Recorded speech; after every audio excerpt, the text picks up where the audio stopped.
Good day, Kabarangay. Welcome to Vox Sofia. I'm still here at Pilar Port. I was invited by the guest officer to experience with you their garden.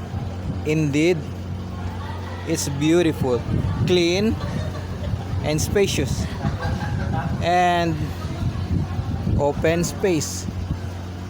This is also the parking area,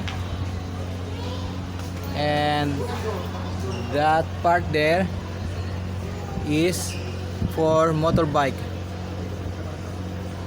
And if your soul has connection with nature, you will have unlimited time communing